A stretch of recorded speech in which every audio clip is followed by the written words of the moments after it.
18 agora. Escutai-vos, pois, a parábola do semeador. Ouvindo alguém a palavra do reino e não entendendo, vem o maligno e arrebata o que foi semeado no seu coração. Este é o que foi semeado ao pé do caminho. Porém, o que foi semeado em pedregulhos é o que ouve a palavra e logo recebe com alegria, mas não tem raiz em si mesmo. Antes é de pouca duração, e chegada a angústia e a perseguição por causa da palavra, logo ele se ofende. E o que foi semeado entre espinhos é o que ouve a palavra, mas os cuidados deste mundo e a sedução das riquezas sufocam a palavra e fica infrutífera. Mas o que foi semeado em boa terra é o que ouve e compreende a palavra e dá fruto, e um produz 100, outro 60 e outro 30. Curva a sua cabeça. Deus e Pai, na tua presença agora nós vamos, Jesus. A tua igreja nessa hora se coloca, meu Deus, com o coração aberto para receber a tua palavra, meu Deus, receber a tua semente. Que nessa noite nossos corações venham sair daqui, meu Deus, alimentados, abastecidos, meu Deus, e totalmente semeados, meu Deus, em uma terra boa. Que nós venhamos sair daqui, Jesus, mais confiante em quem tu és e aquilo que o Senhor está fazendo em cada vida neste lugar. Nós te damos graças e te louvamos, Deus, em nome de Jesus, amém. Irmãos, esse texto aqui é um texto bem conhecido, talvez você já tenha ouvido sobre ele. É o texto onde Jesus vai falar sobre um agricultor. O agricultor é aquele que vai e começa a semear, e você sabe muito bem, aqui na região do café, tem alguém que mexe com café aqui, tá no nosso meio? Ninguém mexe com café, tá aí um bom ramo para você. Mas a gente sabe que quando a pessoa vai plantar qualquer tipo de coisa, ela vai e prepara a terra antes. Ele vai lá, deposita alguns minerais, ele vai, prepara, tem uma série de coisas. E o que Jesus está tentando nos mostrar nessa parábola é o seguinte: o segredo nunca vai ser a semente, o segredo é sempre a terra onde a semente vai cair. E ele vai explicar o tipo de terra que existe. Hoje, a gente tem que entender que o solo, irmão, ele é tão importante quanto a semente. Por vezes a gente olha e pensa assim: olha, mas eu não gostei de escutar isso. Aquilo que estão falando não é do meu agrado. Mas muitas das vezes você não olha para o teu coração, que é ele que vai receber a palavra e a terra que determina o que existe dentro da semente. Você já percebeu que muitas das coisas, às vezes que você coloca a mão, você fala: isso aqui é uma semente, não prospera. Sabe por quê? Porque a semente fica retida na tua mão. Semente na mão, você nunca vai saber o que existe dentro dela. Ela tem que ir para a terra. Mas de nada vai adiantar se a terra também não for boa. E por vezes a gente olha e fala: Deus, mas nada está acontecendo na minha vida. Deus, será que é o que eu estou escutando? Eu te digo, irmão, a semente aqui que Jesus está usando é a palavra de Deus. Então você concorda comigo que não existe sombra de variação na palavra de Deus, e que o problema nunca na sua vida vai ser a semente. O que sai do altar, se você está numa igreja séria, ouvindo pessoas sérias, é a semente de Deus para a sua vida. A diferença é aquela pessoa que está escutando o coração dela, como recebe a semente. Você já percebeu que aonde você estudou, fez o ensino fundamental, o médio, a faculdade, seu mestrado, seja lá o que for, tinha 100 pessoas numa sala. Na minha mesmo começaram 120, formaram 17. Por que será? E desses 17, tem um trabalhando com a própria engenharia, tem outro trabalhando vendendo carro, o outro virou corretor, o outro continuou para uma área que vendendo pastel, que aconteceu. Então você percebe, todos ouviram a mesma coisa, mas estão vivendo resultados diferentes. E o que determina o resultado ser diferente? A terra que aquela semente caiu. A terra que a semente caiu. E o que Jesus vai falar é exatamente sobre isso. O problema não é o que eu falo sobre a tua vida, o problema é como você recebe aquilo que eu estou falando sobre você. A gente vem para a igreja domingo após domingo, palavras são proferidas daqui de cima, só que às vezes a gente olha e fala assim: eu não acredito tanto nisso não, eu não acho que isso aí é bom do jeito que estão falando não. Acontece com todo mundo, mas comigo não vai acontecer. Não, Jesus está falando assim: olha, a partir do momento que o seu coração se tornar uma terra boa, você pode ter certeza que a coisa que você vai menos duvidar é da semente. Porque se tem a semente que é produzida em Deus, que é a palavra de Deus, e a terra for boa, Jesus está falando, não tem como aquilo que está dentro da semente não nascer na tua vida. E olha o que Jesus começa falando? Ele vai falar então, vai comparar a semente que cai em solos que são totalmente diferentes. E o que é a semente? Eu focalizo nisso para você. É a palavra de Deus que é lançada, que é pregada. Você com certeza está aqui porque em algum momento alguém pregou para você. Quem aqui foi evangelizado na rua? Na rua. Não, precisamos evangelizar na rua, Marta. Não estamos trabalhando bem. Quem aqui foi evangelizado dentro da igreja? Recebeu Jesus dentro da igreja? Outros já nasceram, né? Que a gente fala. Então você percebe que foi necessário uma semente cair na sua vida. Uma terra, ela não fica boa e ela não produz nada se nela não for lançada uma semente. Então você percebe que a gente tem que ter entendimento para saber que se Deus não semear em nossas vidas, se a palavra não for lançada, não há nada que você possa fazer para produzir. Às vezes a gente olha para a terra sem ter semente nenhuma e fica assim, produz terra, produz, ela não vai produzir, porque não tem semente. Então o que eu quero dizer, se não for Deus na sua vida, irmão, não vai ser você que vai fazer acontecer. Se não for a palavra de Deus que fizer na tua vida, não vai ser você que vai fazer acontecer. Mas a partir do momento que você ouve a palavra e que você prepara o seu coração de acordo com o que Deus fala, como sendo uma terra boa, aí a semente começa a brotar. Só que nesse processo, Jesus dá vários exemplos do tipo de solo que essa semente vai cair. O que é o solo? Fala, o meu coração. Eu vou repetir. O que é o solo? O seu coração, o meu coração, o nosso coração. Então olha o que Jesus começa falando. Como as sementes que caem num caminho, assim também é o evangelho. Ele não penetra nos corações endurecidos. Então o que ele está falando aqui? No primeiro tipo de solo, Jesus está falando de um terreno batido. Sabe aquele terreno que a gente vê que passa trator, passa caminhão, ele vai ficando cada vez mais endurecido? Naquela época não existia isso, mas o solo ficava endurecido porque as pessoas iam passando, o agricultor ia passando, às vezes era um caminho que as pessoas passavam e aquele solo ficava endurecido. E Jesus fala, existem corações que são como aquele solo endurecido. A semente cai lá, mas ela nunca vai produzir, porque ela não consegue entrar dentro do solo.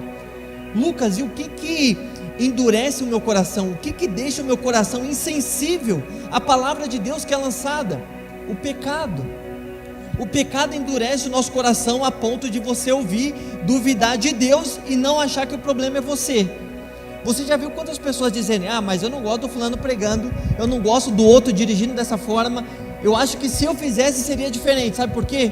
Porque quando o seu coração está empedrado, quando o seu coração o seu solo ele está extremamente duro, todo mundo vai ser o problema, menos você. Você já viu aquele tipo de gente que todo mundo é um problema na vida dela, todo mundo é um problema, menos ela.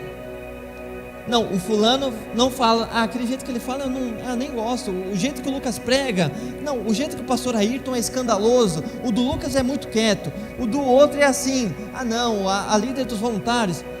Todo mundo é problema, só ele que não. Por quê? Porque o coração está empedrado. Então não existe nada que faça aquela semente entrar para dentro do solo. E novamente eu repito, o que faz isso conosco? O pecado. Você pode perceber que quando tem uma pessoa que ela está profundamente convicta de que aquilo que ela está fazendo é correto e todo mundo está vendo que é errado, dificilmente ela vai ceder. Ela vai ficar naquilo, não, eu estou certo.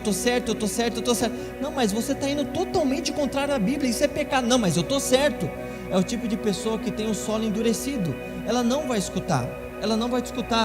E a pior coisa que existe na terra, irmão, é um homem não convincente. O homem convencido contra a sua vontade sempre será uma pessoa não convincente. Existem pessoas que vêm para dentro da igreja, só que o coração dela está tão endurecido, o solo dela está tão endurecido, que ela vem e sai da mesma forma. Talvez você veio para um culto desse de quarta-feira e você está assim, mas será que hoje é o dia que vai acontecer alguma coisa diferente? A palavra está sendo lançada, a questão não é se a palavra tem poder, a questão é, será que você está abraçando isso dizendo, Deus, olha, realmente, eu tenho errado em coisas, Deus, meu coração tem estado endurecido quanto àquilo que o Senhor tem falado, e eu preciso mudar. A questão não é o outro, irmão, o que ele está fazendo. A questão é o que você está fazendo com o teu coração. Como é que você está cuidando dele? Jesus está dizendo, tem pessoas que são como esses solos. Ela vive uma vida totalmente contrária àquilo que eu determinei para a vida dela. Sabe o que vai acontecer? Aí ele aplica, ele fala, vai vir um pássaro e vai levar a semente embora. O pássaro naquela época, naquele contexto, na cultura judaica, eles se referiam muito a pássaros como o inimigo. O inimigo vê que aquela semente está dando mole na beira da estrada, para não correr o risco de ela entrar no coração, ele vem e tira ela de lá. Jesus fala que é o pássaro. Os pássaros vêm e tiram ela de lá, para não correr o risco daquela semente porventura entrar. Você entende? Quando a gente é resistente com aquilo que Deus está falando, quando a gente é resistente em viver o que Deus tem para nós vivermos, às vezes você está aqui dentro da igreja, irmão, você está vivendo uma vida totalmente contrária. A gente está se enganando. E você está escutando, a semente está caindo. Só que a Bíblia fala, a partir do momento que você não decidir tratar o solo do teu coração, não vai durar muito tempo, vai vir alguém e vai tirar essa semente, e ela nunca mais vai ter chance de frutificar na tua vida. Esse é o primeiro tipo de solo que Jesus fala, o solo duro. Aí ele vai falar do segundo tipo de solo. No versículo 20 ele diz, olha, como a semente que caiu em um solo que era pedregoso, assim também o evangelho não sobrevive em corações que são superficiais. Então o que Jesus está dizendo? Ele está dizendo o seguinte, olha, existem tipos de solo que por fora ele até parece ser um solo bom para agricultura, só que embaixo dele tem pedra. Então a camada de solo é pequena e embaixo é tudo pedra. Quando a semente cai, ela até começa a brotar, as pessoas começam a ver e dizem, olha, ele está mudando, está sendo transformado. Só que ele diz assim, olha, mas como o solo dele é pedregoso, aquela semente, após ela crescer, como ela não tem raiz, o sol vai vir e vai destruir ela. Sabe o que é o sol que representa nessa parábola? São as dificuldades, são as perseguições. Existem pessoas que chegam aqui, você já deve ter visto em algum lugar isso também, que ela é convencida de que se ela caminhar com Jesus, ela nunca mais vai passar dificuldade. Não, agora eu aceitei Jesus, agora ele tem que me livrar, ele tem que fazer, eu sou dizimista, ele tem que me abençoar. Eu escutei isso há um tempo atrás. Olha, Lucas, mas eu sou dizimista há tanto tempo na igreja, eu sou ofertante, eu sirvo no louvor da igreja há tantos anos, por que chega alguém, Deus cura e ele não me cura? Pera, irmão, Deus não te deve nada.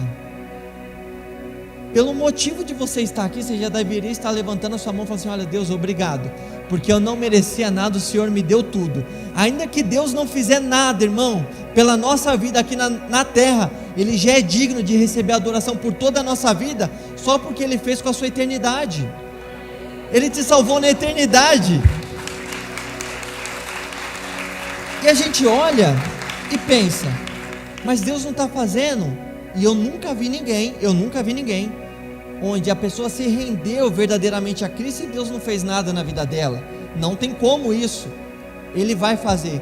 Só que você, irmão, tem que se apresentar perante Deus, não achando que você tem direitos sobre Deus.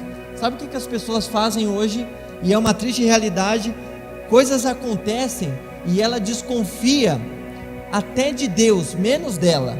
Porque Deus falou que ia fazer e não fez. Deus usou fulano e não fez. Ou seja, todo mundo é mais confiável do que Deus. Ou seja, a gente coloca Deus no banco de um réu.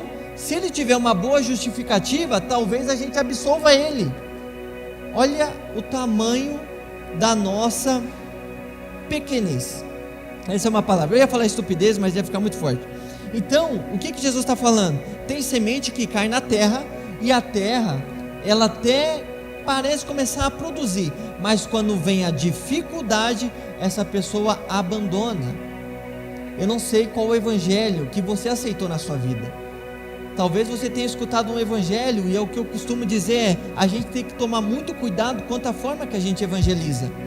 Irmão, vem que Jesus vai abençoar a sua vida, vem que Jesus vai fazer na tua vida, veem que Jesus tem um plano na sua vida, será que essa é a verdadeira mensagem do Evangelho? A primeira que deve ser pregada? Porque a primeira mensagem que eu vejo Jesus pregar é: arrependei-vos, porque é chegado o reino dos céus. A primeira mensagem, irmão, não tem que ser que Deus tem um plano para mudar a sua vida, é que você já leve uma vida que está te conduzindo para o inferno, e existe um Jesus, que a partir do momento que você se arrepende, Ele diz assim: olha filho, eu estou aqui de braços abertos para te salvar. Só que Ele nunca prometeu uma vida que seria 1000 maravilhas, não, irmão. Ele não prometeu a vida mais fácil, mas Ele promete a vida mais segura, você pode ter certeza. Tem uma história que eu gosto de contar, é bem rápido, que diz o seguinte: tinha um concurso de pintura, e chegaram para os finalistas e disseram assim: olha, vocês vão ter que pintar um quadro, cada um vai pintar um quadro. Aí, tá, sobre o que? Vocês vão pintar para nós aqui o que significa paz para vocês. Eram 3 pintores, o primeiro falou assim: paz? Pinta no quadro aí o que você acha que é paz. Aí o primeiro pintor foi, desenhou uma casa no campo, pássaros, uma cerquinha, e disse: para mim paz é isso, você está longe dessa loucura que é o mundo, vivendo um campo com a sua família, todo mundo legal. O segundo pintor foi e desenhou um céu, um avião voando. Ele disse: olha, para mim paz é isso, você ter liberdade para você estar onde você quiser, com quem você quiser, aonde você quiser. Chegou o terceiro pintor e ele desenhou uma tempestade, e no meio dessa tempestade ele desenhou uma rocha. Em cima dessa rocha ele colocou um ninho, de um passarinho e uma tempestade. Todo mundo chegou assim para ele: isso aqui é paz para você? Explica para a gente o que você acha que é paz. Ele falou assim: olha, paz para mim não diz respeito ao que está acontecendo à minha volta, mas aonde eu estou firmado no momento em que a tempestade acontece. A sua vida, irmão, ela não tem que estar estabelecida naquilo que está te acontecendo, mas sim na rocha onde você foi firmado, que é Cristo. Então esse é um tipo de solo, o solo pedregoso. Ele vem para a igreja, agora sim com Jesus, nova vida, mas veio a primeira dificuldade, ele desiste. Não era bem isso que eu queria. Jesus disse: existe esse tipo de pessoa, que na hora que o negócio aperta, e Paulo vai falar disso, em 2 Timóteo capítulo 3, versículo 12: todos os que piamente querem viver em Cristo Jesus, padecerão perseguições. Todos. Ele não fala alguns, talvez, não, ele fala todos vai padecer perseguição. Mas sabe qual que é a diferença, irmão? Quando você olha para Jesus, vê o que Ele fez na sua vida, o tamanho do seu Deus, não tem como você não encontrar paz num Deus que é tão grande na sua vida. Independente daquilo que você esteja vivendo, você veio aqui para Deus falar para você: olha, eu estou vendo, eu estou cuidando. E você pode ter certeza que o lugar mais seguro em meio a essa tempestade é estar firme na rocha, que sou eu. Esse é o segundo tipo de solo.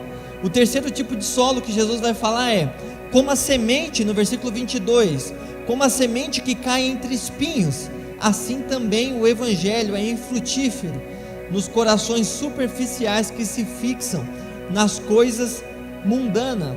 Por que Jesus usou espinho? Tem partes na Palestina em que na terra você olha, você acha que não tem nada, mas lá dentro tem espinho. Então foi por isso que Jesus usou: olha, tem semente que cai em terreno que tem espinho.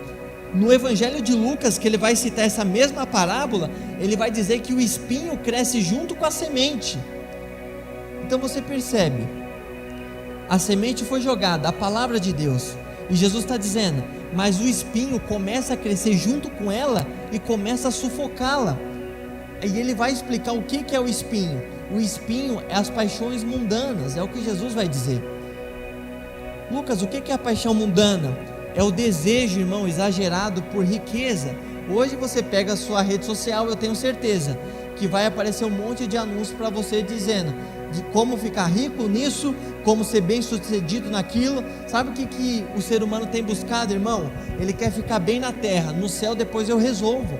Quantas vezes você já não escutou aquela frase: aproveita a vida porque a vida é...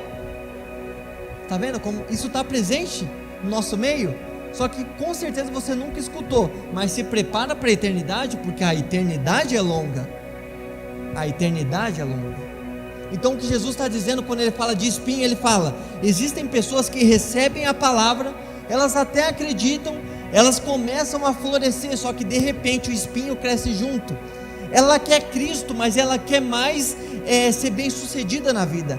Ela quer Cristo, mas ela não quer Cristo a ponto de renunciar às suas ambições. Ela quer Cristo, mas ela não quer renunciar àquilo que ela considera como mais importante na vida dela, que acaba sendo o Deus dela. Jesus está dizendo: quando estou na vida de alguém, eu não compartilho o trono. Se for Jesus, irmão, que você preparou a sua casa, o seu terreno para estar, você tem que saber, Ele não vai falar assim: olha, senta aqui do meu lado. Avareza, ambição, sonho. Ele fala: ou eu sento sozinho, ou eu não sento. E a gente fica tentando conciliar. Lucas, é pecado ser rico? De forma alguma. Lucas, é pecado eu ter meus sonhos? De forma alguma. É até bom que você abençoe o reino de Deus e a propagação da mensagem do Evangelho. Entretanto, a partir do momento em que isso está roubando a sua comunhão com Deus, você orava, você já não ora mais. Você jejuava, você não jejua mais. Porque na verdade o que eu preciso é trabalhar. Tem uma frase de Lutero que eu gosto muito. Ele dizia o seguinte: hoje eu estou ocupado, vou orar 2 horas. Aí teve um certo dia, no relato dele, na história dele, conta que ele acordou e disse: hoje eu estou muito ocupado, por isso eu vou orar 4. Sabe, irmãos, às vezes a gente olha, e isso eu prego para mim também. Eu preguei para mim quando eu estava preparando essa mensagem. Às vezes a gente acorda cedo, faz um monte de plano.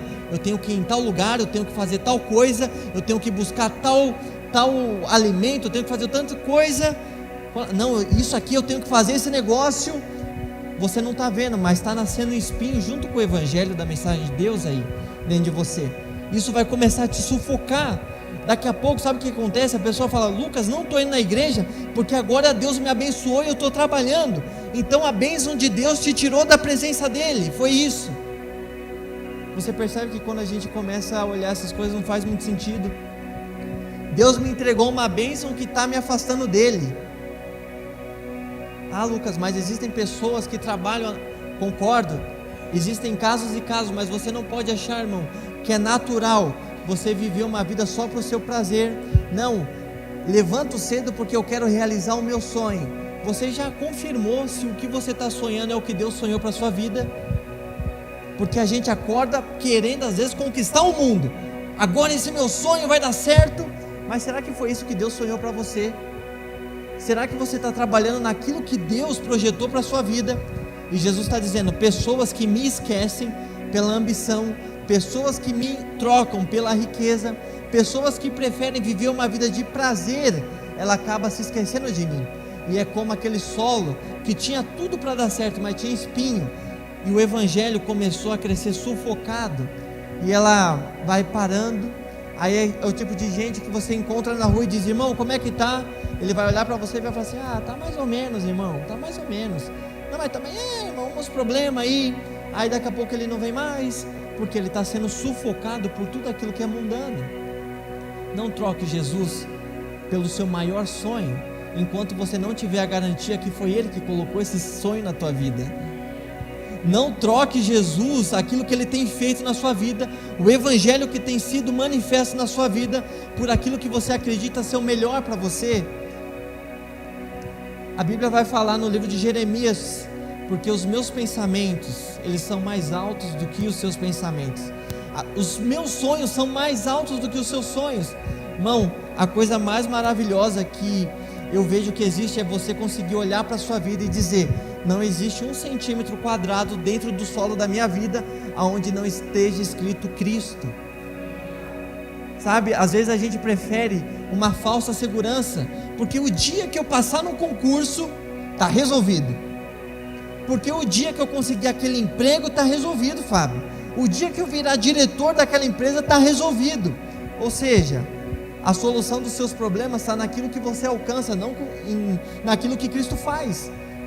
Então você me diz que um concurso é mais seguro do que Cristo.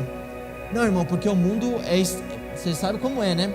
O mundo está difícil, Lucas, a gente não tem garantia de nada. Então você está falando que o teu concurso, ele é mais seguro do que Cristo. Você percebe que, Lucas, você tem algo contra o concurso? Novamente, eu não tenho. Você percebe que é uma linha muito tênue. Você pode prestar o seu concurso, sabendo que se você passar, para fiscal da Receita Federal, nossa, um dos grandes concursos do Brasil, você lá dentro ainda vai ter que olhar para o céu e falar: Deus, se não for a tua graça na minha vida, eu vou ser sufocado por esse monte de coisa que está acontecendo. Esse é o outro tipo de solo. E eu já chego no último, que Jesus diz, ele diz: como a semente que caiu na boa terra, assim também o Evangelho produz um bom fruto. A boa terra, irmão, ela não é uma terra dura, ela não é uma terra onde está cheia de pedra embaixo, ela não é uma terra onde tem espinho. A boa terra é quando a semente é lançada e você olha, está ouvindo eu falar aqui dizendo: Jesus, eu tenho tanta coisa para melhorar na minha vida, Jesus. Aí é boa terra, irmão. A boa terra é quando você olha para a sua vida e fala assim: olha, Jesus, eu estou com dificuldade, Jesus, mas com a tua ajuda, com a tua força eu vou continuar caminhando. A boa terra é quando você para de trocar Jesus por um programa do fim de semana. A boa terra é quando você para de trocar Jesus pela festa. É quando você para de olhar para o céu e fala assim: olha, Jesus, talvez daqui a algum tempo eu volte porque eu vou precisar de algo, aí eu volto para te buscar. Jesus, agora não dá porque agora estou sofrendo perseguição, Jesus. Aí você olha e fala assim: Jesus, independente daquilo que me aconteça, independente de quanto eu tenha no banco, independente de como vai a minha vida profissional, independentemente de como vai os meus projetos, os meus planos, eu olho para o céu e digo: Senhor, Davi falava muito isso: Senhor, se eu subir aos mais altos céus, lá tu estás. Se eu descer ao mais profundo do abismo para me esconder de ti, lá é onde o Senhor descansa.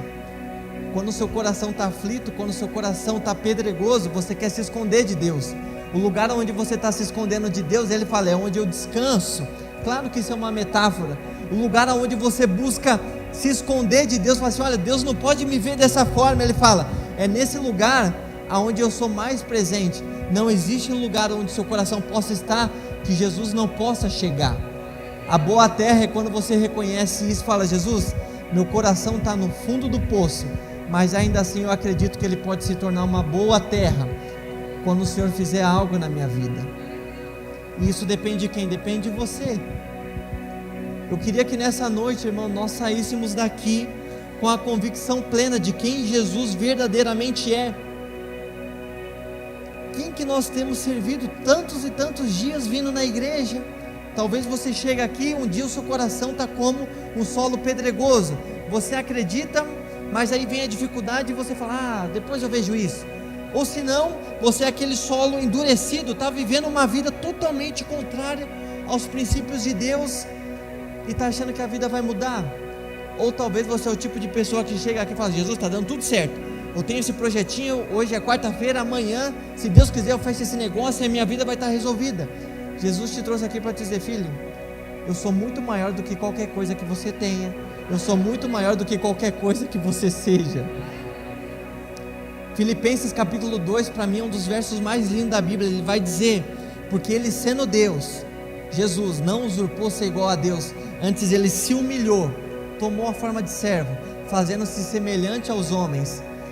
Você entende, irmão, que a partir do momento que você é servo, a única coisa que você tem que buscar a cada dia é exatamente isso: ser como seu Cristo. Se ele poderia ser qualquer coisa, ele resolveu ser servo. Por que a gente quer se tornar tanta coisa que não seja aquilo que ele foi? Não, o propósito da minha vida é me tornar médico, político, engenheiro, arquiteto, pastor. Jesus poderia ser qualquer coisa e ele escolheu ser servo. E isso nos deixa uma lição: não existe motivo algum para um verdadeiro cristão querer se tornar algo pela qual o seu Senhor abriu mão de ser. Ele abriu mão de ser qualquer coisa. Ele falou assim: olha, eu vim para te servir. E se humilhou e tomou a forma de servo. Você sabe o que é humilhação, irmão? É um Deus entrar dentro da barriga de uma mulher, nascer da barriga de uma mulher, um Deus, e ele ter que mamar no peito de uma mulher para não morrer.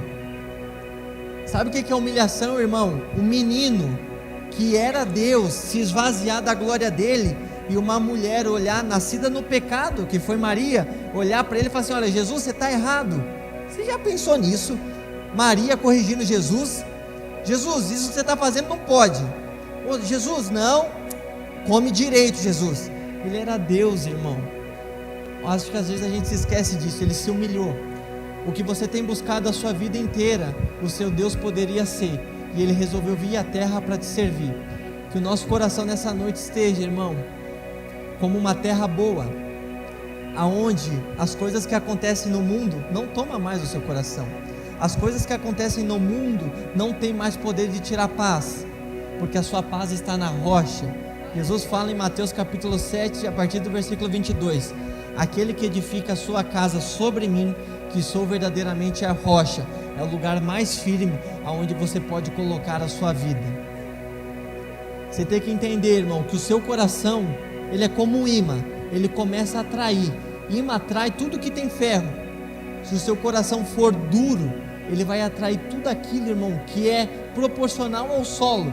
O que dá num solo duro? Cacto, vai ferir alguém. O que dá num solo rochoso? Não é coisa boa. O que é espinho? Erva daninha.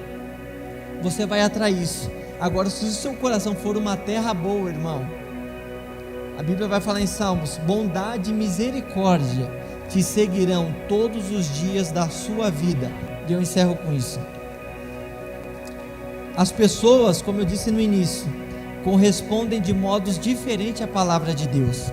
E a pergunta que eu deixo para você é: como que você vai responder isso hoje?